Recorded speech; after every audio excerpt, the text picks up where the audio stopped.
We are headed over to the Green Hill Art Gallery for the exhibition of two Asheville artists, Daniel Essig and Robert Johnson, called The Last Remaining Cathedral.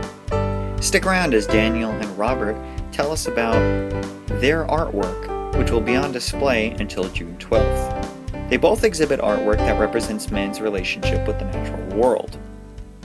The idea originally was to put my photographs into a book. And it was a better way to look at the images. Instead of walking by them like paintings on the wall, it became more intimate. And as I started creating the books and I supported myself for years just making hundreds of little tiny wooden books at craft shows. And as I made them, I got more interested in making smaller and smaller work, where it's just maybe a couple inches tall. And as I made those pieces, it became kind of a challenge to figure out how to sell them. I started carving like a little environment for the little book. It started off like little arches that the book sat in, and that kind of evolved into the animals now. I mean, it took a long time, like 10 or 12 years.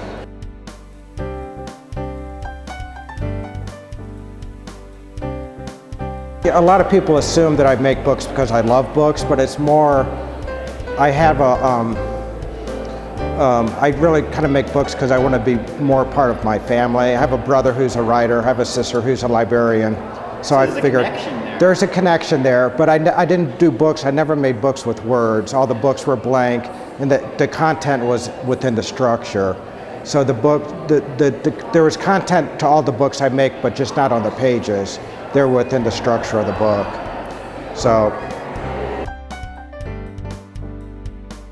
the books up front are more, that was kind of the beginning. They're more like when I was kind of jumping between just a book you would hold a reader like a journal to books that were like purely sculptural. So the binding was the same, but I started to think about books that would just be held on the wall. So the binding and the cover was there. And then I got into also manipulating books, finding a book and then cutting into it and then piercing in it through, if you're talking about the balance pieces. And those are pieces that I've made throughout my career, but I don't really sell that many. They're structures that interest me that I just do kind of on my own time. They're definitely not what people think when they see a book, and I like to push that thought. What he has done is taken these books completely out of their element. I take them out of context, but I also, the pieces, the books become like elements as well as a thing. Like a lot of the creatures, the sturgeon, and one of the guard pieces up front with the fins, they look like they're wood, but if you flip the pages, it's still a bound book. And I find that very, very exciting and kind of freeing from having a book that you have to read or a book that you could just look at and just kind of understand visually and bring your own stories to it. I was curious as to his observation as to what people thought of his artwork. They're generally fascinated. They don't necessarily consider it to be a book, and I have not a problem with that. They're truly just, they're sculptures, but I do feel strongly that I have there's a book element someplace within it, if not a traditional binding someplace in the piece as well. But they're really truly sculptural pieces. Naturally, I cannot leave without mentioning the most profound piece of artwork behind Daniel, the croc. This is a piece that I've worked on probably for the last 4 or 5 years.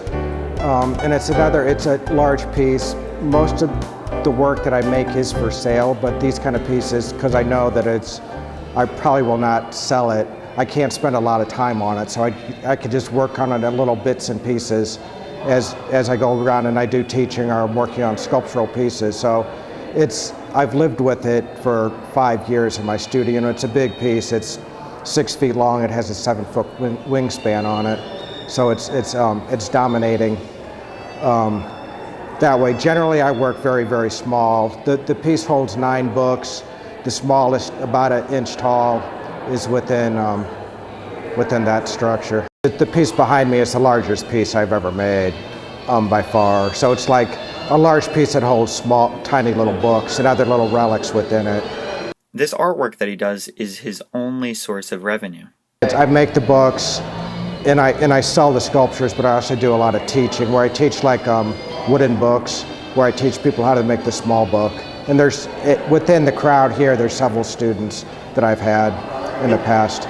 So it took him about 5 years of work. I wondered, with all that time put in, from a business standpoint or income perspective, that's a lot of time put in. It's a piece that I don't sell very often, but it's a piece that I get a lot of press for, and it gets it gets into museums, it gets into publications.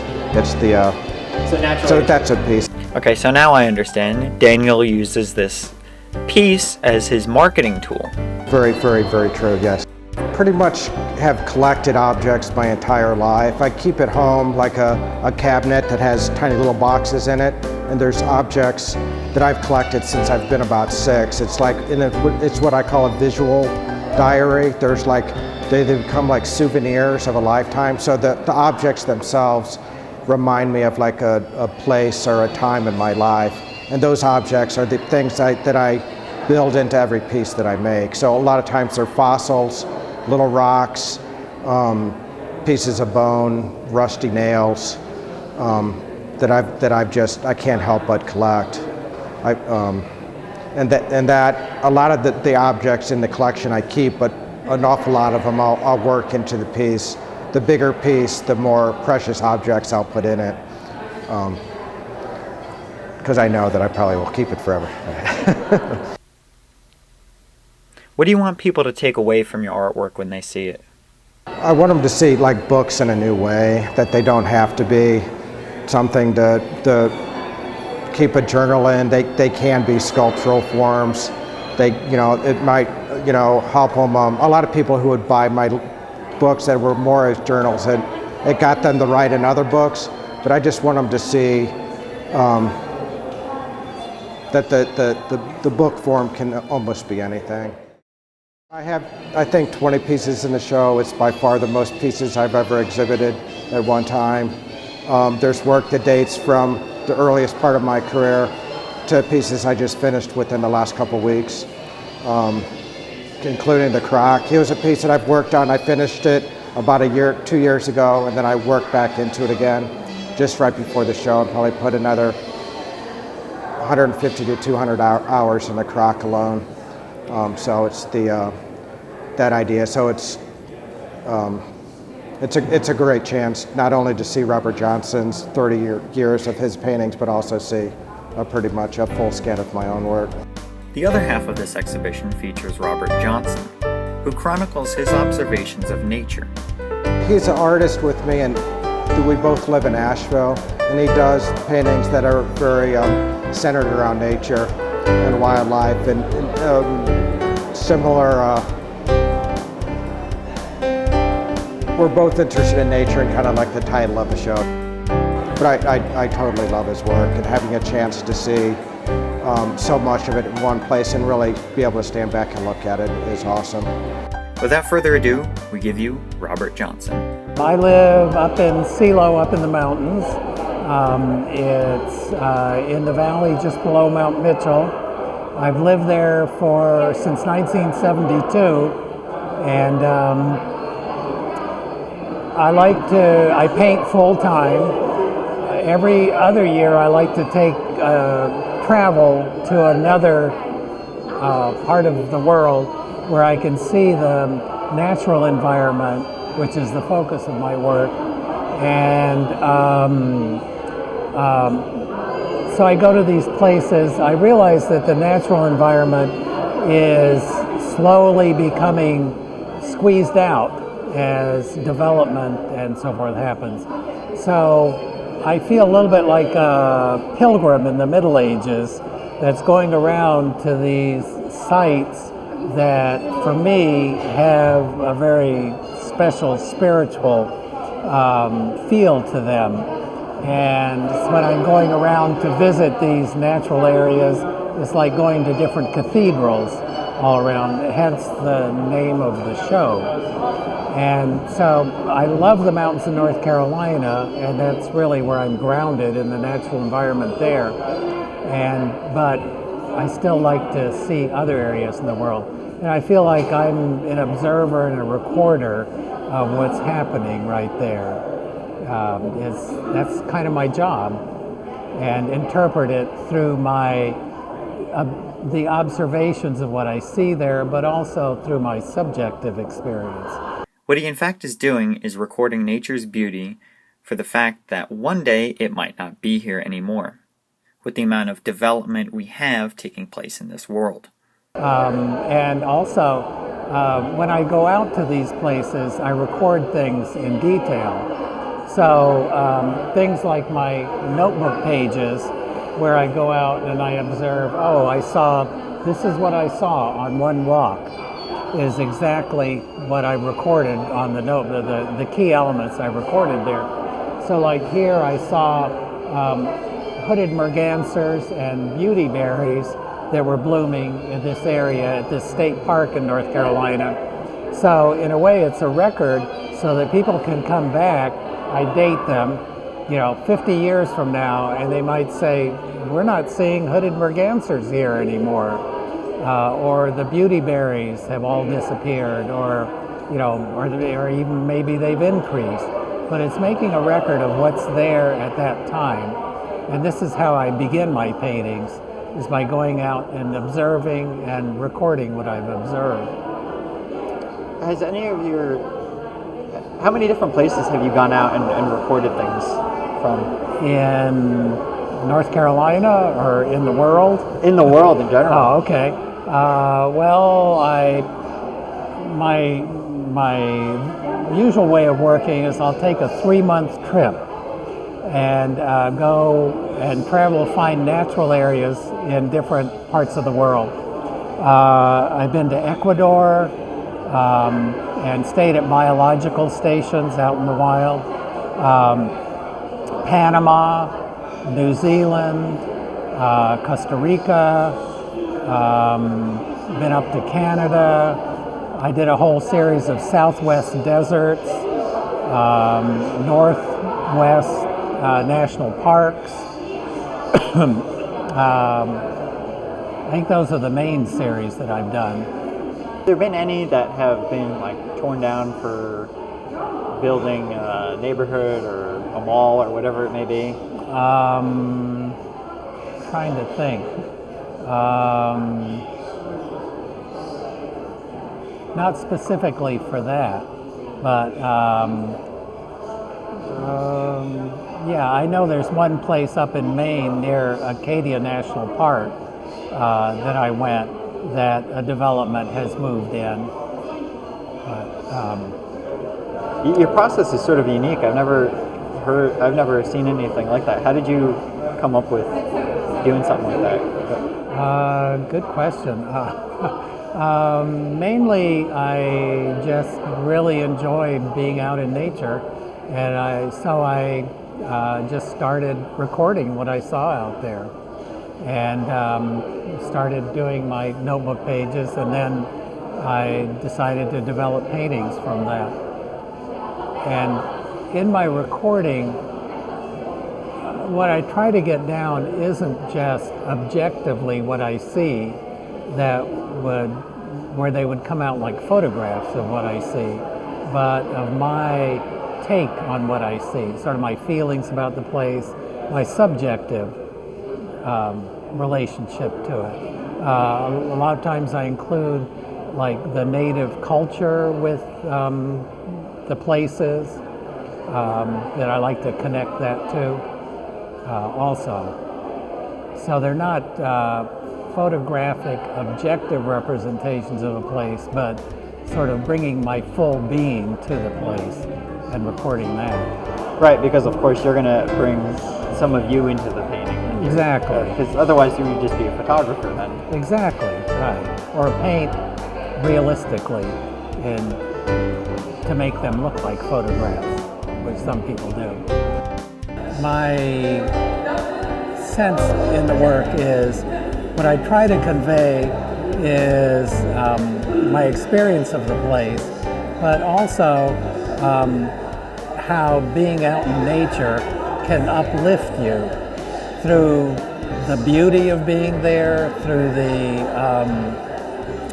the sense of being connected with that place where we all came from, that is bigger than ourselves. I consider myself a pantheist. A pantheist is somebody that believes that the natural environment, that what has been created here on Earth, is actually that God is in everything, and that when we look at something, and which is easiest for me to do out in the natural environment, that you're connecting with something much larger than yourself, which could be called God, it could be called the larger ecosystem where everything is connected, and then you can get yourself connected, tap into that and connect yourself with that.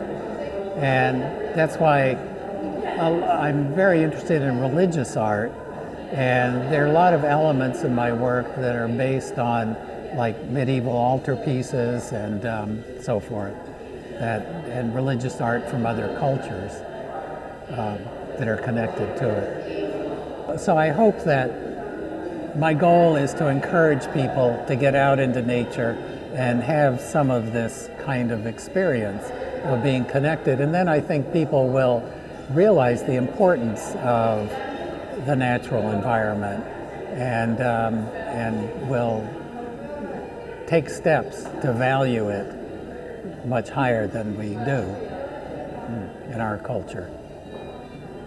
Okay. Tell me about you started a little bit about your process, and this is your this is, I guess, your general, your overall, and then you kind of build off of that afterwards. Exactly. So I go out to an area, and basically I record just what I see, what birds, plants, flowers, and I try to find out about, identify them. I take field guides with me, and then I try to find out about the ecosystem in which they exist, so I can see the larger picture and the connection with the different things in this one ecosystem. And I will make notes in pencil and then put watercolor in them. And these are the kinds of notes that I take when I'm out there. Then I collect these notes and I'll put them together and combine them into a larger painting. And you're taking almost, right here, you're almost taking illustrated notes and written notes to kind of both kind of complement each other. Yeah, and identifying things so I remember what I saw and so forth, yeah. Robert's artwork, as beautiful as it is, also serves a functional purpose. These two are, I don't know if you understand this, but these two are from Pettigrew State Park in North Carolina. And currently I'm working on a series of paintings, notebook pages from all the state parks in North Carolina. And the state parks reproduce one of them and sell them online and at their little visitor center. So that's an ongoing project that I have right now. And I'm hoping eventually to do a book of these notebook pages from all the state parks in North Carolina. And that's an ongoing project that I've been working on for the last few years.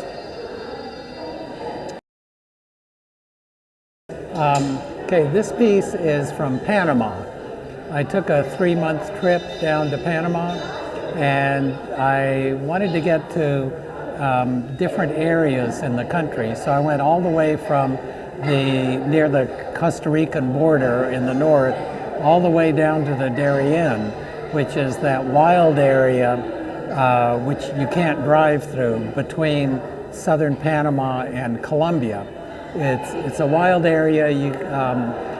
There have been kidnappings down there by Colombian guerrillas and so forth. So you can only go down there with a guide. So I went down there with 2 other people, and you have to fly in. So we flew into this little village, then got on a boat and went out to this building that we could stay in. And then the next day, they took us to this little village of the Embara Indians that live there.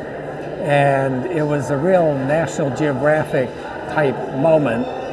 The Indians that live there, traditionally, the women don't wear any tops, and the men wear these pink loincloths. But so when we went to the village, half of the village were dressed that way, and half of the village had Western clothes on, like T-shirts and shorts, the women, and the men. And what happened was that a missionary from Greensboro had gone down there and had converted half of the village to Christianity, and had convinced them that walking around without tops or in a loincloth was not a moral thing to do. So you had half of the village that was Christian and half of them that were traditional. And there was, of course, no electricity in the village except for one generator, which generated electricity for the church. And the only thing it was used for was to broadcast the sermon from the church on Sunday mornings, so that the whole village would hear the sermon. So anyway, I went down there and stayed just for the day. But the traditional craft down there is basket weaving. And if you look down here, this is one of the designs from the Embara Indians that it's a turtle in their design. And I actually saw a turtle down there in the water and realized where it came from. So I started it out as a traditional design and then slowly turning into a real turtle. And here is a bird from a traditional design slowly turning into a bird that I saw down there. And so we had to go in there on a little boat, and there were these huge mangrove swamps that we went through. And these were all birds and animals that we saw as we were going through the mangrove areas there. What was your feeling towards the split that you had noted earlier between the Christian and the traditional natives? Well, obviously the Christians were getting more westernized, and it was almost inevitable. And you could tell that they did have contact with the Westerners, because at the time, it was not long after the bombing of the World Trade buildings that I was down there. And so one of the 3 of us that were tourists had a beard, and we came out of the little canoe into the village. We're walking in, and the kids come running up to us and look at him and pointing, and they're going, "Osama bin Laden, Osama bin Laden." So obviously they're getting influenced by and having a connection with Western culture. And I see it as, almost inevitable. And again, it's like I'm recording a disappearing element to our world that we're having, that's actually happening. I feel like I'm an observer and a recorder and a witness to what's still there. And you think eventually all of them will become Probably, westernized? eventually, yeah. I mean, the only way they have right now of making any money to buy any Western goods is through selling crafts that they make there to the few tourists that come there once in a great while, but that's about it. And that's their main source of revenue, as you had noted?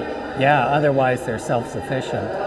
Right, so they grow their own stuff. And fish a lot. Very hands-on type Exactly, things. right.